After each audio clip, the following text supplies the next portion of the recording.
Today on the Health with Hashimoto's podcast, we're talking about thyroid antibodies. Do you need them? Well, what are they? What do they mean? Can they go up? Can they go down? What do you do about them? I answer all of those questions because your thyroid antibodies really do mean a lot. They can give you a very early idea of what is going on and that there's changes to be made.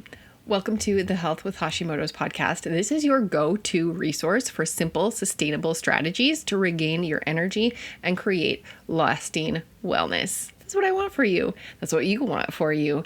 So let's talk about antibodies. First of all, what are they? They are a lab marker that indicates your body has formed an antibody or, a memory of your thyroid and it's attacking it. This happens, when you are exposed to a bacteria. Your body is like, oh, I am going to remember that for the future so that next time I encounter it, I can counteract it faster. I can fight it and overcome it faster. So your body does that. That's original vaccines. Vaccines are given so that your body is like, oh, I know what that is. I'm going to remember it so I can fight it faster. That's when you have immunity. Well, your thyroid is a very, very important organ in your body, and it spits out, thyroid hormones. You don't need to attack it. It's not a bacteria. You don't want it eradicated from your body. If you do, you're going to have problems. Hello, Hashimoto's. So thyroid antibodies are things that we can see in lab results. They're actual blood tests, and they tell us that your body has built a memory so that it can fight this, what it believes to be an invader, an attacker, an enemy. Your thyroid. Well, your thyroid is not an invader. It's not an attacker. It's not an enemy. It's good. So we don't want thyroid antibodies. So how do we test them? With labs. I told you what they are and how we look for them. Now, what about the results? But wait, there's one more thing before the results. When do we test for thyroid antibodies? And the answer is not soon enough. You can be building thyroid antibodies for 15 years before you get symptoms. For 15 long years, your thyroid has been fighting and persevering and trying to do a good job. Meanwhile, your immune system is fighting, persevering, and trying to do a good job. It's just confused. And so after a while, like a dozen years, your thyroid is finally like, oh my goodness, there's too much damage. And you start to feel symptoms. Your thyroid antibodies have been working. They've been working at destroying your thyroid for a very long time. So when do we need to test thyroid antibodies? Personally, I think we need to be testing during the 3 Ps when Hashimoto's typically presents. The 3 Ps are puberty, pregnancy, and perimenopause. So during puberty, why can't we just, take that lab panel and make sure that the girls, usually it's girls, not boys, that the girls don't have any antibodies. During pregnancy, they test TSH. TSH is your brain telling your thyroid if it has enough energy. It's not an actual test of your thyroid. It's a test of your pituitary gland. We call it a test of your thyroid. So that is common in pregnancy. It's standard of care. We know that babies need mom to have a healthy thyroid, and that is one reason why we check it. Why don't we automatically check thyroid antibodies? We should be, in my opinion. And then in perimenopause, your body is starting to change. You're trying to figure out all of this stuff. What's supposed to be? What's abnormal? What is my new normal going to be? That's one time when we should also be doing thyroid antibodies. Now, I am not an endocrinologist. I don't ever want to be an endocrinologist.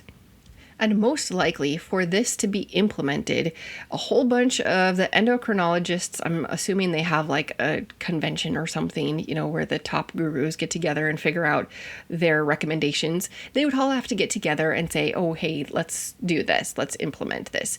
Now, I don't believe that any of them are listening to this podcast. If they are, hi, I would love to chat with you. But that would be best practice, in my opinion, as a nurse who is educating people of what to do to feel better. That's what nurses do, is we empower you to take action. We educate you on what's going on. We help you to figure out how to take the medical diagnosis and apply it to your real life. This is what you need to know. This is how you can improve. This is how you're going to use this information. That's what nurses do. That's a huge role of nurses. So the endocrinologists, hopefully someday, they are going to make sure that checking for thyroid antibodies is going to be done a little bit earlier. And we talked in one episode that you can get your own. If your doctor isn't doing it, your doctor isn't testing your antibodies, you can do it yourself. It's totally cool, as long as you're in the US. Like I said in that episode, I don't know how it is in other countries. I really feel like anybody should be able to know what's going on with their body. I don't understand why a government should be able to tell you if you can do that or not. But some governments are a bit bossy, and I guess they do. So hopefully you can order your own labs. And here is where we get into the another thing that annoys me. I don't get annoyed very often, but this annoys me because it doesn't help you. This is recommendation from medlineplus.gov. So this is a United States government site. This is formal recommendations, and it's about thyroid antibodies. First of all, it tells you about the different antibodies. There's two of them: thyroid peroxidase antibodies, which is typically known as TPO, and that one can indicate both Hashimoto's and Graves'. They both are signs that your body is attacking your thyroid. And there's also thyroglobulin antibodies that's usually seen as TG on your labs, and those can also be a sign of Hashimoto's. So how do you know, what do they mean? Okay, this is the part that it should be different. The government needs to do better. Medicine needs to do better, because it says, what do the results mean? Negative. No thyroid antibodies were found. This means your thyroid symptoms are probably not caused by autoimmune disease. That's correct. That's awesome. If you have thyroid symptoms and your other labs, your TSH, your T4, your free T3, your free T4, if those are off and your antibodies are negative, that means that it's probably not autoimmune. Now, we do know that about 90% of hypothyroid is caused by autoimmune problems. So I'm really happy for the 10% of people who get negative. That's awesome. But what about the other 90% of us? So positive in the labs mean that antibodies to TPO or TG were found. And then it says if you have high levels of one or both of these types of antibodies, you probably have Hashimoto's or Graves'. Hello? What happens between negative and high? That is huge.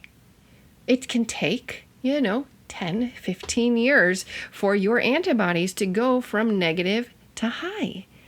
And during this time, your body needs help. Your immune system is confused. You should not have antibodies. You should be negative. You should not have any.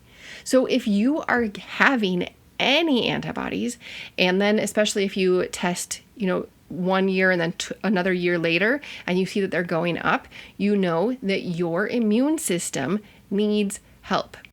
If your antibodies to things in your own body are increasing, it means that your immune system is going haywire, and you need to address the immune system. If you don't address the immune system, then things keep getting worse. And yet, Western medicine, whether that's US, Canada, Australia, Europe, wherever you're listening, most likely you are in a healthcare system where they're just gonna be like, cool, come back in a year and we'll see if your symptoms are bad enough that you need medicine. No. Let's not wait until your symptoms are bad enough to need medicine. Let's say, oh my goodness, you have antibodies. Let's address your immune system. Let's address the things that cause your immune system to go haywire, because I don't want you having health problems down the road. That would be amazing medical care. Can you imagine if you went in to see your doctor and they're like, let's draw these labs so that we can see what you can do for the future, instead of being reactive and saying, oh, now you have symptoms. Now we can treat you. Now I want to give you this medicine.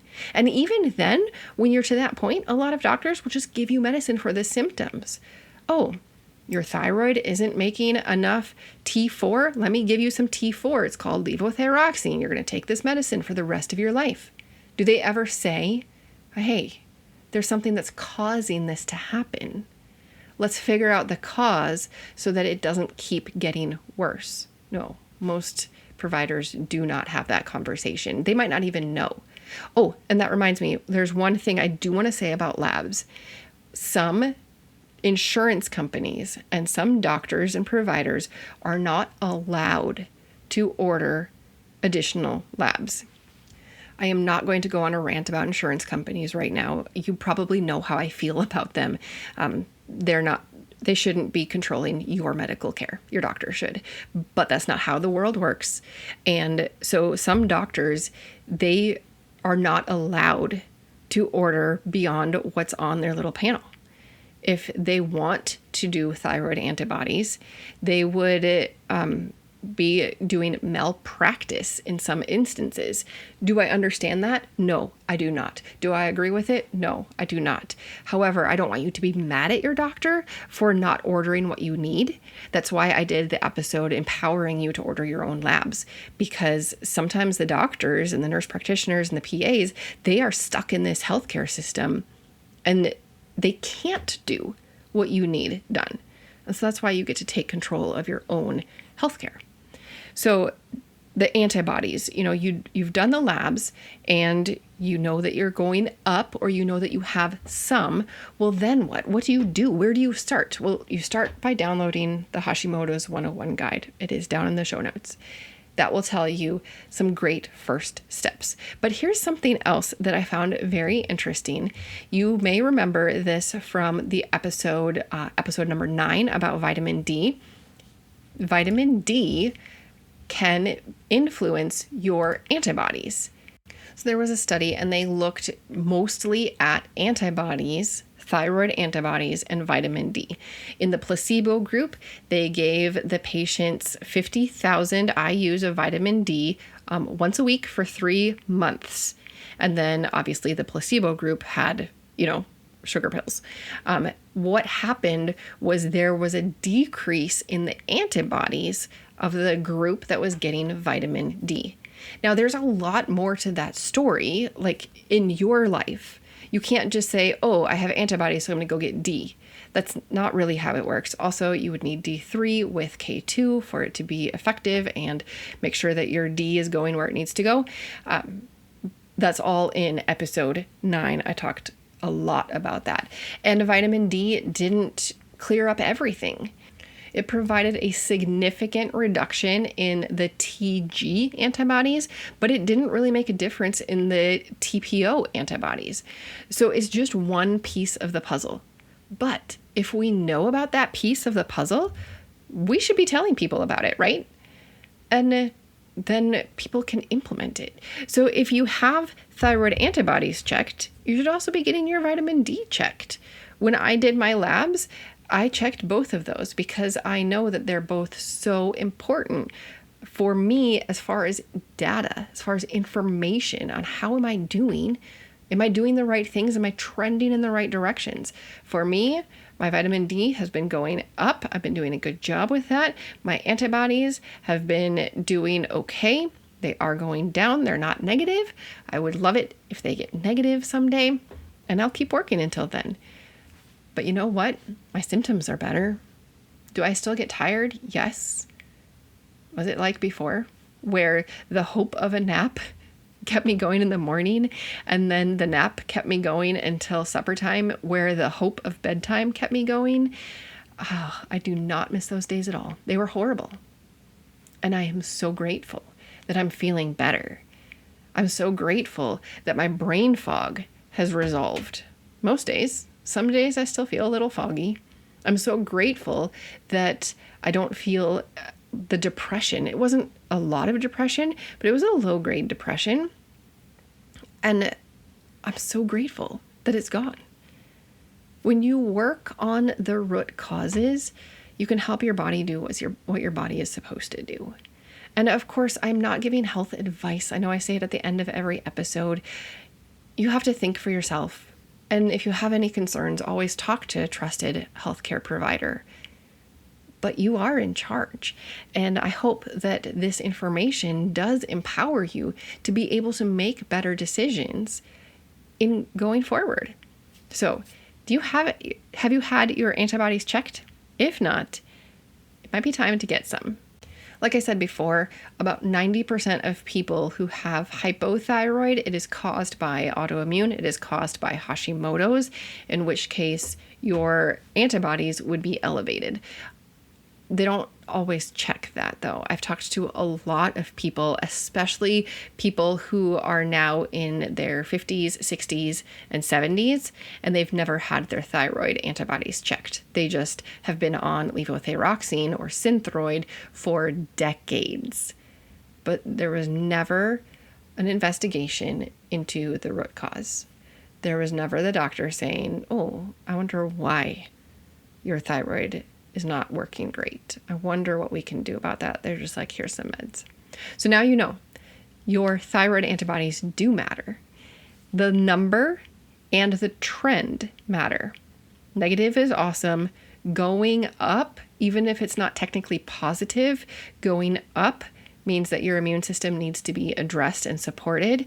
And then obviously, if your antibodies are positive or are very elevated, then it's your signal that it's really time to take action and support your immune system, address the triggers of Hashimoto's. And we've gone over the triggers in the first couple episodes. You know, if you're ever starting a new podcast, I always listen to a recent episode, and then I do try to go back to like the first 5 to 10 episodes, because most podcasters will cover the most important things in those early episodes, and that is what I did. So in those early episodes, you'll find the triggers, you'll find what to do first. Of course, in the Hashimoto's 101 guide, you will find all of that information. I hope that this has empowered you so that you can make some really good decisions for your own health. This podcast is for informational and educational purposes only. Please be sure to discuss any concerns and plans with your trusted healthcare professional.